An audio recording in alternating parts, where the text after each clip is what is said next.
Alright, so I dug a hole today, another Dakota Fire Hole, and then I went to try lighting a fire in it, and that's where I developed some problems. I couldn't get a fire going for very long.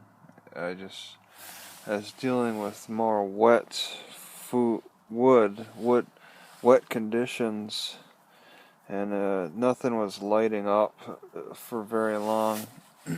I brought 2 paper bags and I had some tissues on me, and even them, they were kind of wet too. Everything, the sticks, everything, just wood, it was all wet. So I couldn't get a good fire going, so I'm without a fire, and it's a little frustrating. It was a lot of smoke. It's been maybe an hour and a half since I tried, and I'm having slight breathing problems. Now I wonder if it's either from breathing in a little bit of dust, because I dug a hole over a foot deep, well, 2 holes, and then connected them. I was breathing in a little bit of the dust from the ground, or I was breathing in a lot of smoke too from just the smoky fire that was burning for as short as it did.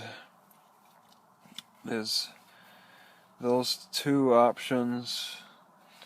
I also overate some cereal that may have also increased pressure in my stomach area, but I think it might be more likely to be smoke that's making it just slightly difficult to breathe.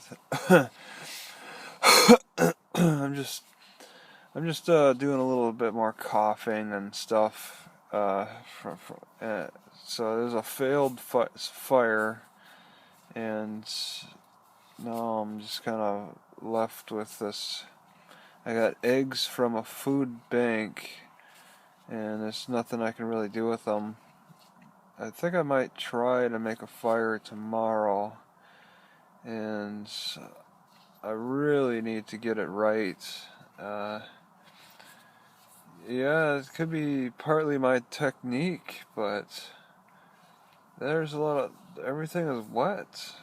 Everything is so wet. Even the dry twigs don't really snap like they're bone dry. They kind of bend a little bit and then snap like they're a little wet. So the fire would have to burn through all the wetness, and that's not easy, especially in the initial stage of a fire. I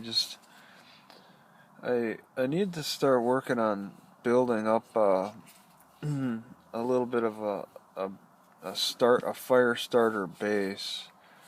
I tend to throw away my paper, my spare paper, like with receipts and stuff.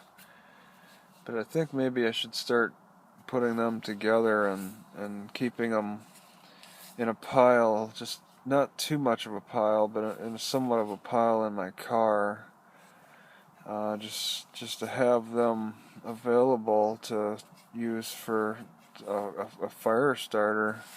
I really I need to start out big and start it out right too. I need a good fire starter right in the initial stages, and then that way I don't have to worry about it so much. Just set it up and let it go. I was fretting. I was watching the last embers burn out when I tried twice to start the fires, and both times I just ended up watching embers smoke out and burn out, and watch the disappointment. It's a little frustrating to go through all the trouble and not have anything to result from it. But it's a learning experience for making fires too. They don't start out very easy, especially when it's wet out.